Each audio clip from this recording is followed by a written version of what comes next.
Ok, bueno, buenos días a todos. Muchas gracias por estar aquí en este seminario.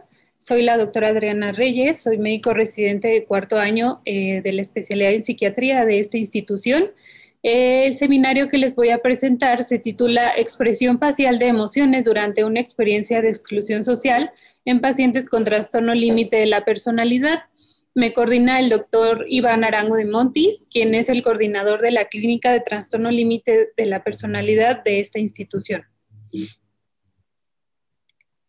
Ok, el contenido de la presentación es el siguiente, una introducción acerca de lo que es la expresión facial, el estudio de las expresiones faciales, algunos métodos para evaluar las expresiones faciales, la investigación como tal en la clínica, y por último, ¿por qué es importante seguir estudiando las expresiones faciales en el trastorno límite de la personalidad?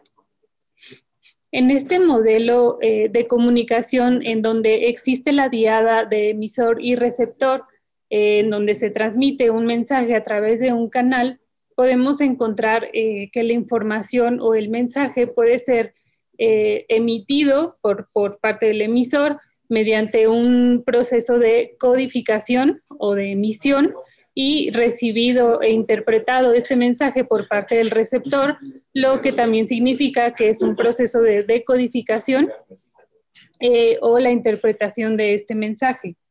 Existen diversos modelos de comunicación. Una clasificación de ellos es la comunicación verbal y la comunicación no verbal. Dentro de la comunicación no verbal tenemos a la expresión facial. El estudio de las expresiones faciales comenzó desde Charles Darwin, quien para el año 1873 publicó el libro llamado Expresión de las emociones en personas y animales. Como tal, Charles Darwin no estaba, bueno, no, ¿cómo les podré decir?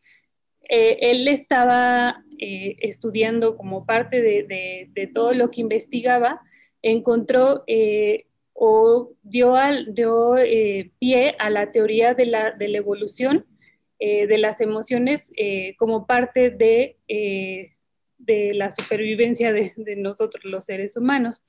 Y es así, conforme a sus investigaciones, consideró que existía un conjunto básico de expresiones faciales, que estos eran universales, es decir, se manifestaban en todas las edades, desde edades muy tempranas hasta edades avanzadas, que incluso aparecían o se expresaban en personas ciegas en cuanto a que no hubieran tenido una incapacidad total de la visión al inicio, desde el inicio de su existencia o hasta el final, y que se puede expresar en todas las culturas. Esto también ya en la actualidad, el psicólogo estadounidense Paul Ekman sostiene que al tener una emoción, esta se expresa y lo puede hacer mediante movimientos faciales específicos. Además, coincide con lo que Charles Darwin encontró en que son universales, aparecen a una edad temprana, que se manifiestan en personas ciegas y que pueden encontrarse en todas las culturas. Paul Ekman también investigó o fue hasta donde donde estuvieron diversas culturas alejadas de otras, no tenían comunicación con ningún medio digital, no podían observar fotografías, no podían observar revistas, no podían observar ningún medio de comunicación masivo como la televisión o el internet, y aún así expresaban estas emociones básicas que en un momento se las comentaré. También Paul Ekman refiere que hay un sustrato anatómico y fisiológico para cada expresión facial. Esto quiere decir que ante una emoción básica, nosotros tenemos, o bueno, se presentan movimientos faciales específicos, pero también cambios específicos a nivel fisiológico, como pueden ser cambios en la temperatura corporal, cambios en la tensión arterial, cambios en la frecuencia cardíaca, y un sustrato anatómico al cual se refiere también, además de los movimientos faciales, a la intervención de sistemas cerebrales e incluso regiones anatómicas cerebrales como la amígdala y el sistema límbico. Es así como Paul Ekman comenta que hay 6 expresiones, emociones básicas o primarias, y también coincide con esta teoría evolutiva de las emociones de Darwin, que estas emociones nos ayudan a sobrevivir y así también nos ayudan a alejarnos o defendernos de estímulos nocivos o a aproximarnos a estímulos placenteros o recompensas. Para Paul Ekman existen 6 emociones básicas, dependiendo del autor o del grupo de investigación que haya estudiado las emociones, puede haber una emoción más básica o una emoción menos. Pero para Paul Ekman se considera, él considera 6 emociones básicas. También existen emociones secundarias o complejas, las cuales son una combinación siempre de 2 emociones básicas o una tercera o cuarta. Las 6 emociones básicas son enojo o ira, miedo, asco, sorpresa, alegría y tristeza. Las que observan en color verde las podríamos clasificar dentro de una valencia afectiva como emociones de valencia negativa, y las que observan en color rosa se pueden clasificar como emociones de valencia afectiva positiva. Cada una de las emociones tiene como tarea o como mensaje el expresar el estado afectivo de la persona, pero también el que la persona que vea esta emoción en la otra persona que está expresando esta emoción, interprete que puede ser algo, por ejemplo, en el enojo, que puede ser una persona enojada, una persona peligrosa, una persona a la cual pues no nos convendría tal vez en cierto momento acercarnos a ella.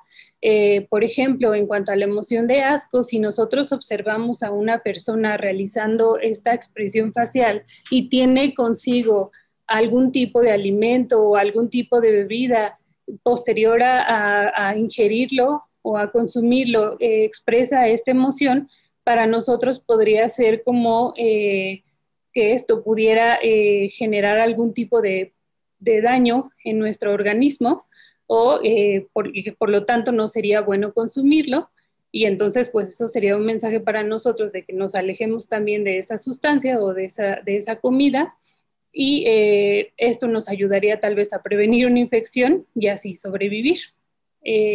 Otra emoción muy importante también es la tristeza. Si nosotros observamos a una persona de esta forma o en esta expresión, también el mensaje que nosotros podríamos interpretar es que esta persona necesita de ayuda, de contención, de consuelo, etc. Algo muy importante en cada una de estas emociones, como les mencionaba previamente, son los movimientos faciales específicos de la cara. Por ejemplo, en el enojo observamos una disminución en el ángulo interno de las cejas o de esta parte de las cejas, tal vez un poco apertura de los ojos. Aquí no se observa bien en la imagen, pero puede haber un cierto arruga o cierto movimiento de la parte de la nariz. Hay una presión entre el labio superior e inferior, que esta siempre es simétrica. En cuanto al miedo, se observa un alejamiento de las cejas respecto a los ojos, también una ligera apertura de los ojos y una ligera apertura de la boca y una retracción de la mandíbula. En cuanto a la expresión facial de asco, puede haber un ligero cierre de los ojos, pareciera que no hubiera mucho movimiento con las cejas, pero aquí también hay arruga de la nariz y puede haber una apertura asimétrica de la boca o una presión asimétrica de los labios. En cuanto a la sorpresa, encontramos todavía un aumento mayor y muy significativo de las cejas, una apertura de los ojos bastante considerable, así como de la boca, pero en este caso no hay retraimiento de la mandíbula. En caso de la alegría, aquí pues observamos la característica sonrisa de Duchenne, que es una elevación de las comisuras de la boca, así como una elevación de las mejillas, y algunos autores consideran que puede haber arrugas debajo del ángulo exterior del ojo, como arrugas de felicidad, de alegría. Y en cuanto a la tristeza, hay una disminución del ángulo externo de las cejas, y también hay algunos autores que consideran que esta parte del ángulo externo del ojo se hace como un triángulo, y también hay una disminución o una caída de las comisuras labiales, pues sí, de las comisuras labiales. Esos son como los movimientos faciales característicos de estas 6 emociones básicas. ¿Qué capacidades nos pueden dar las emociones? Para Paul Ekman, pues él nos comenta que gracias a estas emociones nos podemos dar cuenta de que el impulso nace antes de que se actúe. Este impulso tal vez puede ser de cierta forma automático, puede ser no aprendido en cuanto a las emociones básicas, pero lo importante de esto es que si nos damos cuenta de que el impulso o de que la emoción se expresó incluso por medio de nuestra expresión facial, tras darnos cuenta de eso, podemos modificar, ahí sí podemos modificar con un entrenamiento nuestro comportamiento. Por ejemplo, él mencionaba que podemos mencionar, en este momento, si yo estoy enojada, pues prefiero no hablar contigo porque estoy enojada. Asimismo, pues se puede elegir el comportamiento cuando se está bajo una emoción. Aquí comenta que la acción, o bueno, la emoción, más bien que la acción o el comportamiento esté dirigido a la emoción y no al objeto.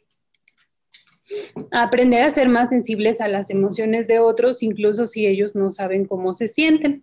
Esto pues también tiene que ver mucho con la empatía. Y disminuir el número de errores cuando se hacen investigaciones o se cuestionan a las personas acerca de sus hechos. Esto él lo comenta debido a que durante su investigación, Paul Ekman encontró que es posible mediante la observación del rostro saber cuando una persona está mintiendo. E incluso él se aventuró a decir que hay personas que sonríen de forma no tan espontánea como lo es una sonrisa de Duchenne. Pero esto obviamente para decir algo así se requiere de un entrenamiento del reconocimiento de las expresiones faciales pues muy, muy intenso. No es que cualquiera pueda o podamos ver, con solo ver la cara, saber si está mintiendo alguien o no. Debido a esto, pues Paul Ekman fue incluso solicitado por políticos estadounidenses para que él les enseñara a mejorar su comportamiento social. Así también a él lo han solicitado para como ayuda o pues sí, ayuda en cuanto a la realización de ciertas películas, sobre todo para las compañías de Disney y Pixar. Y pues hay muchas otras cosas que nos pueden dar o capacidades que nos pueden dar las emociones. Ahorita lo vemos incluso en todos lados. Podemos ver las caritas o pues sí, las caritas que podremos usar ante la reacción de alguna cosa que podemos observar o que podamos leer, y pues sobre todo de las películas. A mí me llamó la atención, bueno, no, hasta que me empapé de este tema lo supe, pero en estos dibujos animados recrearon las expresiones faciales de cada una de estas emociones. Entonces, es pues, por lo tanto, interesante la identificación de las mismas. Otra cosa que nos pueden dar las emociones es que si sabemos que se expresan a una edad temprana, podemos ver que esta es una forma de comunicación de los seres humanos desde edades muy, muy tempranas, y que esta es una forma de comunicación sobre todo con nuestros cuidadores primarios, sea mamá o papá o alguna otra persona, y que desde ahí también se podría derivar cierta teoría del apego, se expresa también en personas ciegas, en que nacieron ciegas o que son ciegas desde nacimiento o secundariamente quedaron ciegas, pero aún así tienen esta capacidad para seguirse comunicando mediante expresiones faciales. Esto ha estado o ha sido estudiado desde hace muchísimo tiempo, incluso mucho antes de Darwin. Se ha observado que varias culturas a lo largo del mundo expresaron mediante sus esculturas algunas expresiones faciales. Y pues también nosotros, al saber o al entender esto, pues intentamos buscar otras formas de comunicación con incluso animales de otras especies. Y de hecho hay otras especies de animales, aparte de nosotros, que pueden expresar emociones por medio de la cara y que incluso esto también es una forma de comunicación para ellos.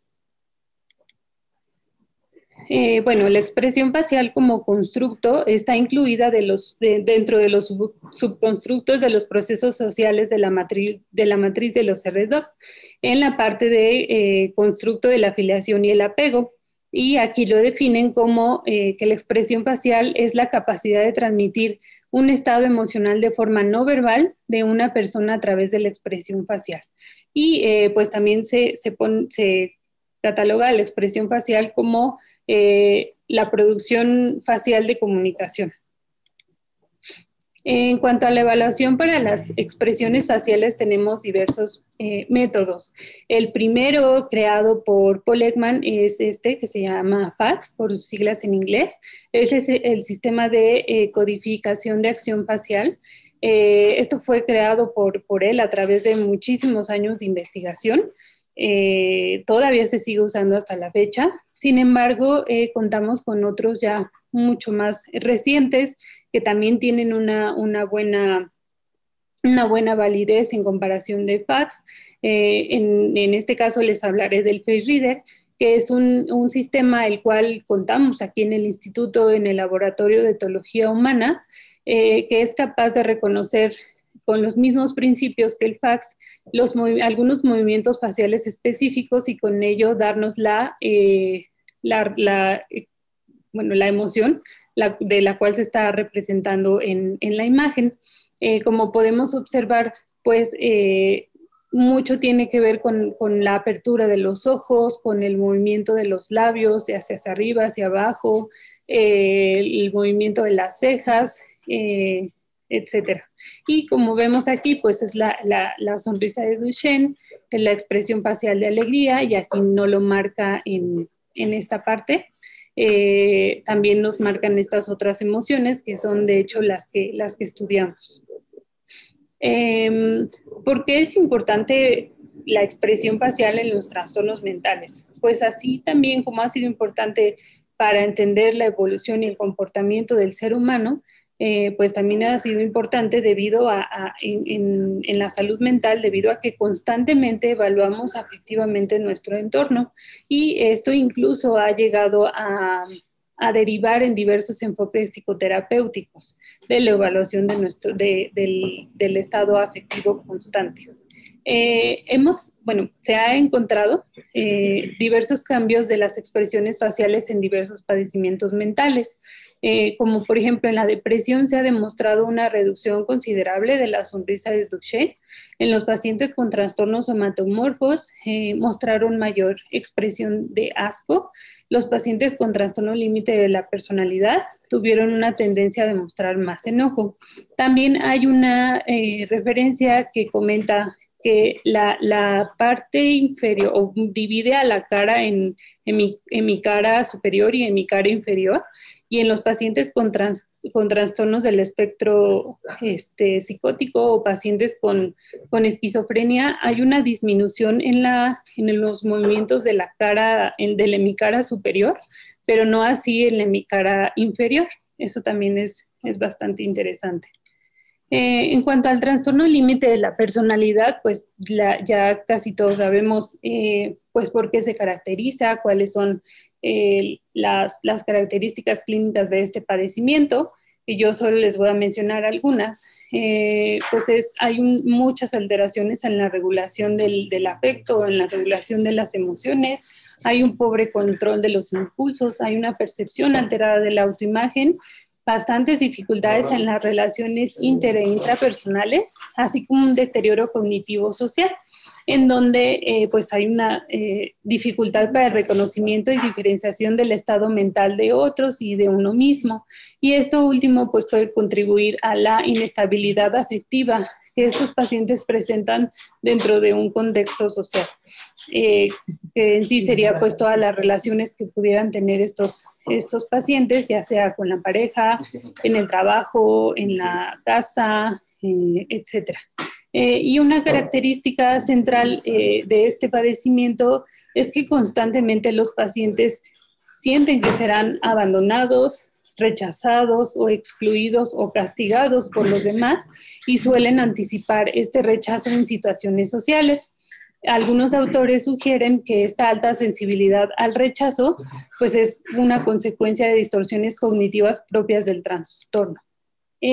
Ok, y ya pasando a la parte de la exclusión social, pues sabemos que el rechazo social tiene bastantes consecuencias en la persona que es o se siente rechazada. Dentro de esas consecuencias, pues son consecuencias psicológicas, emocionales y de comportamiento que pues pueden generar comportamientos automáticos de forma a lo mejor muchas veces inconsciente y dependiendo de cómo sea interpretada esta experiencia y de la capacidad de la autorregulación que tenga la persona, pues será la consecuencia o el impacto que este rechazo social tendrá. Y como en el trastorno límite de la personalidad hay una sensibilidad especial al rechazo, esto puede incluso conducirles al aislamiento social y eso sería un comportamiento que no sería adecuado para la supervivencia humana. Y por eso es importante comprender la forma en que estas personas vulnerables viven estas experiencias de rechazo, pues para mejorar estrategias terapéuticas y evitar estas consecuencias como por ejemplo el aislamiento. Y para el estudio de la exclusión social se creó este paradigma de cyberbullying. Este paradigma lo realizó Williams. Él, les voy a contar muy brevemente la historia. Él estaba caminando junto con su perro en un parque y de un momento a otro recibió uno de estos discos que entre dos personas se pueden lanzar. Él lo recibió y se lo lanzó a uno de estos dos jugadores y después lo incluyeron a él en este juego y entonces entre los tres estuvieron lanzando este disco, pero llegó un momento en el que las dos primeras personas que estaban jugando continuaron jugando y a él lo excluyeron. A decir de él, pues, o en la investigación en el diseño de este programa, él comenta que se sintió pues triste, no sabía por qué lo habían excluido, pero después pues ya consideró que pues él no estaba al principio del juego, pero creyó conveniente que esto se podía diseñar o para estudiar el rechazo social de forma virtual. Entonces es así como creó el Cyberbully. Este es un software el cual está disponible en la red para quien lo quiera usar, quien quiera usarlo para investigación. Es de libre acceso y se pueden controlar muchas variables de este juego. Casi siempre son esta posición de los jugadores, el jugador 1, el jugador 3 y el jugador 2, que siempre es el participante. Incluso llega en los primeros segundos del juego, comenta que está conectando con otros dos jugadores, lo cual pues más bien es algo ya programado. Podemos hacer una condición de inclusión y una condición de exclusión, que más adelantito les comentaré cómo es que lo hicimos para el trabajo que realizamos. Y pues ahora sí pasaremos a la investigación realizada en la clínica de trastorno límite. Pues lo realizamos o la justificación en parte fue porque ha sido poco estudiada la emisión o la codificación de la expresión facial en personas con trastorno límite y pues saber cuál expresión facial demuestran ante una situación de exclusión social, pues podría explicarnos de cierta forma las dificultades que presentan en su medio social. Y fue así que el objetivo fue evaluar la relación entre la frecuencia e intensidad de expresiones faciales negativas ante una situación de exclusión social con el nivel de gravedad sintomática, de regulación emocional, impulsividad, desconfianza y dificultades interpersonales. Pues realizamos un estudio transversal, correlacional y comparativo mediante consentimiento informado en pacientes con trastorno límite de la personalidad. Fueron pacientes que eran parte o fueron parte de en algún momento de la evaluación de la clínica de trastorno límite. De ello también se excluyeron a pacientes que tuvieran algún riesgo suicida agudo, que tuvieran algún síndrome psicótico maniatiforme en ese momento o alguna incapacidad visual que le impidiera contestar las escalas u observar la pantalla. Y se creó una situación de rechazo social por medio del cyberbullying. Aquí lo que hicimos fue crear un primer evento en donde se incluyó a la participante, las participantes fueron mujeres. En esta condición de inclusión, de 30 pases que se programaron, un tercio de esos pases, es decir, 10 pases, fueron recibidos por parte de la participante. Y para la situación para la condición de exclusión, de estos 30 pases solo se recibieron por parte de la paciente 2 pases. Y es así como se crearon 2 eventos, uno de inclusión y uno de exclusión. Durante el juego, durante ambos eventos, se videograbó el rostro. Posterior a cada evento, se aplicaron 2 escalas. Una fue de la experiencia de rechazo durante el juego o la experiencia afectiva durante el juego. Y la otra fue la lectura de la mirada, que ahorita se los explicaré un poco más. Y otras escalas que aplicamos, que en un momento se las comento. Después de esto, la cámara estuvo siempre en el monitor de la computadora donde se realizaron los juegos, los eventos. Y posteriormente este video se analizó por medio del Face Reader, el cual arrojó las expresiones faciales de las participantes. Estas son las escalas que aplicamos: de impulsividad, de gravedad en el tiempo, dificultades de la regulación emocional, predisposición a confiar, de conflictos interpersonales y un cuestionario de personalidad. Y como les comentaba, posterior a cada evento, la escala de amenazas y necesidades, que fue la de experiencia durante el juego, y lo de la lectura de la mirada. Este es un test muy padre. Son 36 fotografías de personas que tienen movimientos solamente de las cejas y de los ojos y cierta parte de la nariz.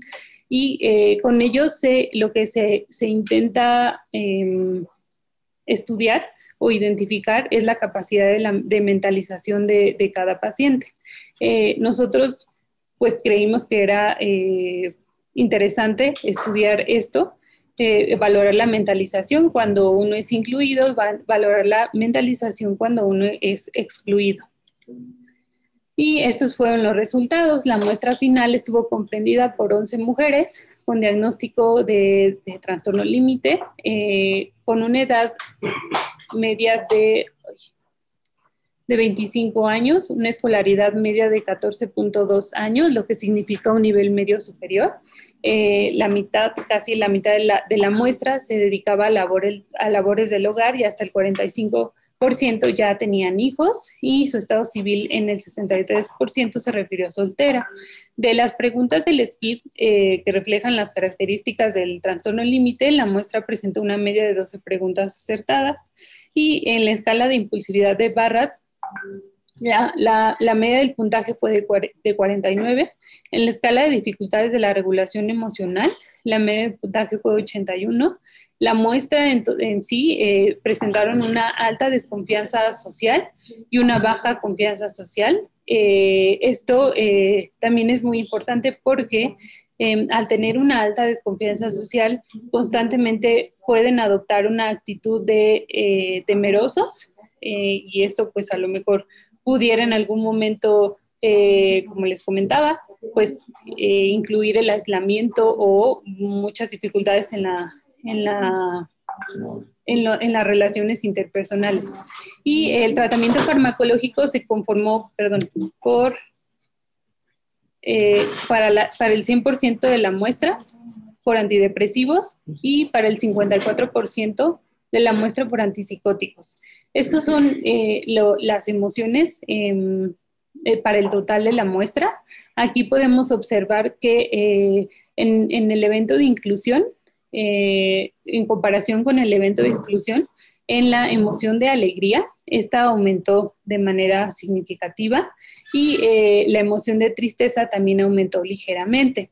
Lo que hicimos posteriormente tras hacer una muestra pequeña es que algunas pacientes presentaron mucha más alta desconfianza social que otras y otras pacientes una media o baja desconfianza social. Aquí están los resultados de algunas escalas que aplicamos.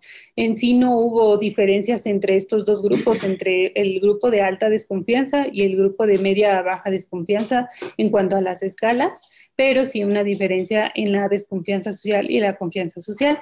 Estas son, de forma general, las expresiones tanto en el evento de inclusión como en el evento de exclusión.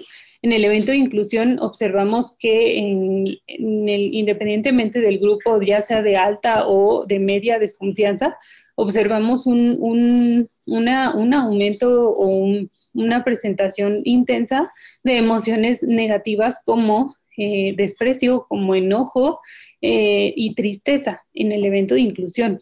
Y en el evento de exclusión observamos que estas emociones como enojo y desprecio relativamente disminuyeron, pero aumentaron otras como sorpresa y como alegría. Y la experiencia del rechazo durante el juego también en el evento de exclusión aumentó bastante, y en el evento de, y en cuanto a la mentalización disminuyó, aunque estas no fueron estadísticamente significativas. Sí se observó una baja de la lectura, de los aciertos en la lectura de la mirada tras ser excluidas. Y aquí podemos observar una gráfica de cómo el face reader arroja los datos o las expresiones faciales de una sola participante en un solo evento. Aquí podemos observar en esta participante pues una intensidad considerable y frecuencia de la expresión facial de enojo. Y algo muy interesante del face reader es que arroja diversas emociones en un solo momento, no solamente una, y con que se manifieste una excluye a las demás, sino que se manifiestan varias al mismo tiempo. Y pues estas son algunas imágenes de las participantes. En esta participante, de hecho es la gráfica que les mostré, casi en todo el evento de inclusión mostró esta expresión, que el face reader lo identificó como enojo, y creo que a todos nos pareciera que pudiera ser así. Y en el evento de exclusión, este enojo parece que ya no se manifestó mucho, de hecho bajó demasiado, y ahora fue pues sorpresa. Este es el caso de otra paciente. En el evento de inclusión pareciera entre enojo y tristeza, y en el evento de exclusión pues manifestó alegría. Como discusión, pues para el total de la muestra, como les comentaba, se encontró un alto grado de desconfianza social y baja confianza social, que son características de la cognición social que se describen en los pacientes con trastorno límite de la personalidad, lo que se relaciona con una alta sensibilidad al rechazo, que a su vez, pues al sentirse más excluidos socialmente, experimentan una mayor cantidad de emociones y afectos negativos, mayor impulsividad y dificultad en las relaciones interpersonales. Estas alteraciones cognitivas sociales pues hacen que, a pesar de ser incluidas en una situación social, experimenten rechazo. presentando alteraciones en su capacidad de reconocer sus emociones propias y regularlas, así como alteraciones en la capacidad de reconocer los estados mentales de otros eh, o reconociéndolos de forma errónea, condiciones que conllevan a una alteración en su comportamiento social. Durante el evento de inclusión, o lo que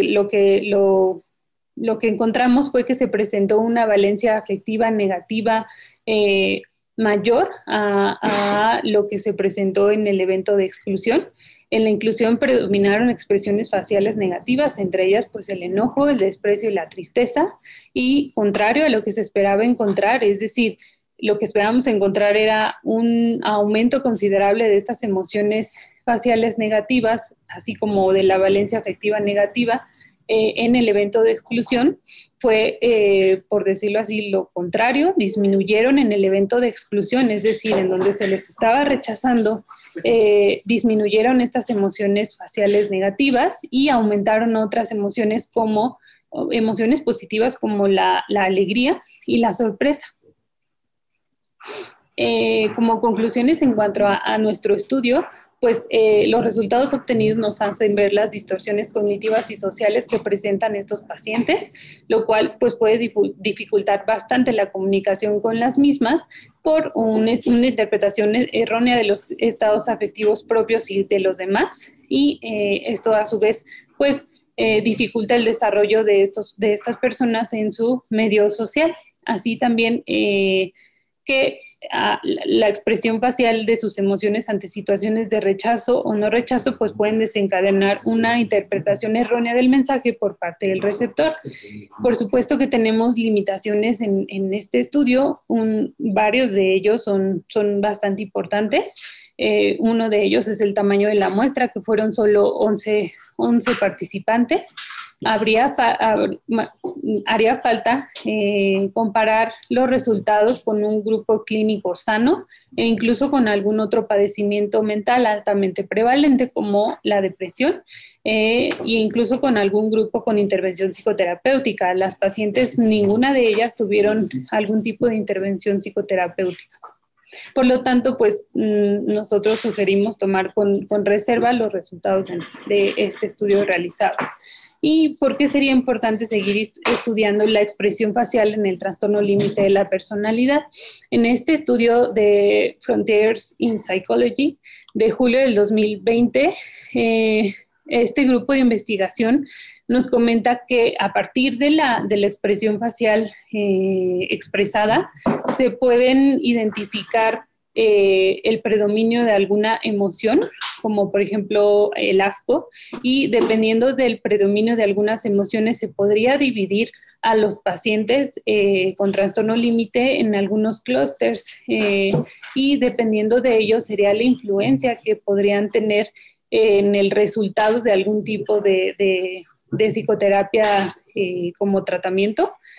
O no. De hecho, aquí compararon pacientes que tuvieron psicoterapia, ya sea terapia focalizada en la transferencia o terapia dialéctica conductual, con aquellos pacientes que solo tuvieron grupos psicoeducativos, entre otras intervenciones, pero no psicoterapéuticas dirigidas al trastorno límite, y ambos grupos tomaron tratamiento farmacológico. También tiene limitaciones este estudio, ya que lo realizaron solamente en pacientes hospitalizados. Tampoco lo compararon con un control sano, pero encontraron que dependiendo de la expresión que se manifestaba, la expresión facial, era el cambio que iban a tener o el resultado final que iban a tener dependiendo de la terapéutica empleada o dependiendo de la psicoterapia empleada. Entonces, pues con esto me gustaría decirles que pues sería como muy importante continuar estudiando la expresión facial, no solamente en el trastorno límite, pero sí, ya que contamos en el instituto con todos los recursos para poderlo hacer. Y bueno, pues no quiero terminar sin antes agradecerles a todos el equipo que trabajó junto conmigo para la recolección de la muestra, etcétera, para todos el método que se usó y por supuesto a las pacientes que decidieron aceptar participar en esta investigación.